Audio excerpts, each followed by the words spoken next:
Hi, I'm Rory Shepard with Action Coach of West Texas. Today, I'm joined by Mike Anderson of Raider Flooring. Mike, how you doing today? Doing great. Thanks, Roy. Yeah, so Mike, if you could just give us that kind of 10,000 foot overview, a little bit of background about you and Raider Flooring, and then we'll get into some more detailed questions. Well, we got started in the flooring industry pretty early, straight out of college. Okay. Actually took a third shift supervisor position at a blanket factory, and said this wasn't for me. So for about a year and a half doing that particular job, 6 months into it, I responded to an ad in the paper, flooring installers helper. So I called, thought it was interesting, and started third shift work at the blanket factory. Get off work and go and install carpet for a gentleman that hired me, and did that for a year before I finally left the blanket factory and went to doing flooring full time. Worked with this guy for about 6 years. And in that 6 years time, all he did was carpet residential, and he didn't do anything else. And I told him I wanted to learn how to do hard surface and tile and learn everything. So I started talking to all the other flooring crews that worked in the stores that we were at and said, hey, where are y'all working today? What are you installing? I'll come and work for you for free. I just want to learn what you're doing. So over that 6 year time period, I got to learn a huge spectrum of the flooring installation. About 6 years came in, we pull up in his driveway at the end of our work day, and he says, let's talk. I said, uh-oh, what are we talking about? He says, I'm retiring. I said, well, congratulations. That's great. He says, when does this happen? He says, today. Today. I said, what am I going to do? He says, well, you see this van and tools? It's yours. I'm giving it to you. Oh, wow. So he says, and I'm going to help you find a helper. I'm going to stay with you for at least a year. If I need to stay a little bit longer to help you get you going, I will. He got me set up in two of the stores that we've been working out of. And he stayed with me for a year and a half just to mentor me, keep me going and everything. And from there, I just got bigger, hired more crews, took on bigger contracts, kept growing, travel up and down the East Coast, Florida, Georgia, South Carolina, North Carolina, Eastern Tennessee. Contracted with a lot of bigger companies, just kept getting bigger. And then finally got to the point to where I needed to find a new home, move somewhere. So started doing some research, found Lubbock, Texas. Came out to Lubbock, Texas in May of 2014. Contracted with LL Flooring for a little while, up until April of 22, actually. But I opened Raider Flooring in March of 2017 because my body said no more. And all I knew was flooring. Right. I opened up Raider Flooring in March of 17. And from there, I went from a 800 square foot showroom space to a 1,600 square foot showroom space to in November 21, I'm now in a 3,600 square foot showroom space with a 10,000 square foot warehouse. Well, that's And fantastic. we just continue to grow and grow and grow. And now, once COVID hit and the supply chain and everything came with inflation and everything, we've come to a stagnant point where people are spending less and less on home improvement right now. So we're trying to weather the storm and get through it. It's tough. It's Right. tough. I think we're going to make it through. Love that. So kind of that progression from 2017 up to 2021, when you went from 800 to 1,600 to 3,600 square feet. What do you attribute that growth to? One was joining a buying group. Okay. Horse and More. I joined them in 2018. And within the first year of joining them, with all the tools and resources, recreating and rebranding my website, doing everything that we need to do to get more reach in the community. I doubled my business in the first year with them. Almost 40% the next year, another 30% the next year, and then for 22 and 23, I'm probably looking about the same. Okay. I'm down about 25% for 23, but I think we're going to have it's about to change because it's getting busier and everything. Right. We might match what we did in 22, Okay. which is fine. I'll be happy with that if we just match it. Right. But next year I want to do some more growth. Love that. Yeah. So you started off in business, doing the flooring business, and then you moved into Raider Flooring. So just over those, those 30 years of kind of growth and progression, what do you see as some common misconceptions about running a business that people have that people don't understand, and how do you address those? Well, one thing, being a business owner, you always think you're going to make more money. You're going to be able to take days off, be able to go on more vacations, and that is false. It's really hard. I mean, I set my own hours. I'm very good about setting my hours from open to close. If you don't, you gotta set boundaries. You gotta Yes. set boundaries. Your personal cell phone number should never be given out to customers. I always have some kind of chain of communication for customers to be able to reach you during off. Right. But you gotta be able to cut it off, Yep. work off. But when you're running a business, you think you're gonna make more money. You might be making more money, yes, but you're really not, because you're working harder for that money. Okay.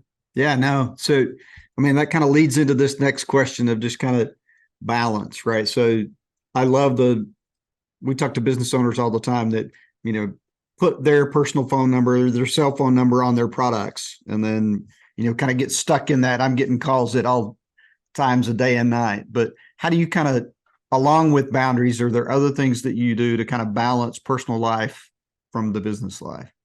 Well, I got, luckily with technology today, there's so many ways that you can keep that communication open with your customers. And right. We've got a texting and messaging platform for the business. We use Check It. So that's an app. It's also desktop, but it's a different phone number. And people can message through that. So when I'm out and about with my family, spending time with them, people can still reach me through that number, and I'm going to get a notification, but they're also going to get a notification that we're closed. Right. And someone will get in touch with them soon. But if it's a very important one, or I think like this is pretty hot, I've got an opportunity to respond to them, then I'll respond to them, even after business hours, but not very often. Right. But I pretty much, I get up in the morning, take the kids to school. My day starts, I get to the office at 8 o'clock. Our store closes at 6 o'clock. At 6 o'clock, I'm done.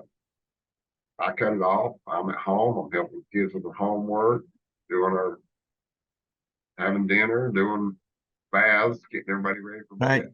So that's our thing. And then I'm open Monday through Saturday. That's a 6-day week. Right. Same every day. Sundays, nobody can reach me. That's good. Nobody can reach me on Sunday. Because I basically set the phone down and don't even think about it. Yeah. That's great that you've got a day to recharge and kind of regenerate. If you don't take that, your body will make you take that eventually. So, yes. Yeah. So as you've grown, I'm sure you've had to add employees. You've struggled with the kind of the last few years of, people not wanting to work or not being, it just feels like we've got a shortage of workers. But what do you look for when you're looking for employees? And then how do you foster that positive and productive work environment? Well, I'll back it up just a little bit, give you a little bit more details on that. Yeah. In 17, 18, 19, I was a one-man show running the store, doing everything. Okay. Huh. In 2020 was when I hired my first sales rep. Ended up between 2020, 2021, and 2022, had hired 3 sales reps, and then I hired a store manager. In April of 2022, I hired the store manager. With everything that's gone on after hiring the store manager with all the salespeople, I started seeing a lot of the performance going down with what clients were coming in the door. Those were clients looking to spend money, but we were not closing them. So our performance went down. So I attribute a lot of the performance due to the lack of my leadership with my store manager not making sure things were getting done. So I made the decision in June, to clean house. Okay. So I am now again a one-man show. So, but when I was looking for these employees, I was always looking for people that was willing to learn, had great communication skills, reliable, dependable, team player. And that was a problem with my previous staff. There was no team playing going on and helping one another get deals closed. Looking for problem solvers and someone that's good dealing with conflict. When we have installation conflicts or Right. customer conflicts, whatever it may be, being able to handle that and deal with that. And it just seemed like even with my store manager, I was having to step in to deal with all that. So when it comes to qualities, yeah, reliable, dependable, team player, willing to learn, but I'm a terrible trainer. Okay. I'm very impatient. I've been in it 32 years, Right. and trying to dumb it down. And I'm working with a business coach now. Okay. Trying to help me with a good training process to not be so impatient and understand that they're trying to learn. I just need to figure out how to train them. Right. Right. Yeah. Sometimes we get in our own way, right? Yes. Yeah. It's tough. Absolutely. Yeah. So as you just think, I mean, you've seen all the ups and downs of, 30 years of kind of being in the business. What advice would you give somebody starting out as a business owner around financial management? So keep good business credit. I mean, stay on top of it. If you've got terms with vendors, you do anything and everything you can to make sure you keep those terms. Don't get behind. Right. If you feel like you're getting behind, reach out to their credit departments, talk to them. They'll work with you. They'll help you. The others, make sure you're paying yourself. Yes. Most definitely. If you're doing well, over the years from 17 to 23, with every bit of that growth, I invested more of my money into my business so I could continue to grow. If I didn't invest that profit in, I wasn't going to grow. Right. So you have to continually invest, keep your taxes paid. Yeah. I mean, pay your sales tax every month. Yep. Payroll tax every month. I mean, whatever. Keep the IRS off of you. Right. And always be planning ahead. you've got to try and foresee the future and see what's going on. So, and I'm always planning for the next step. Well, that's great advice. So as we sit here in 2023, what do you see as kind of next for your business over the next 5 years? What's that Well, growth look like? the biggest goal is I lease my building. That's the worst thing any business could be doing is leasing. If you're looking to grow and you're going to be in your business you long term, and you need to look at ways of being able to either build a building or buy a building. That's my biggest step for my exit strategy.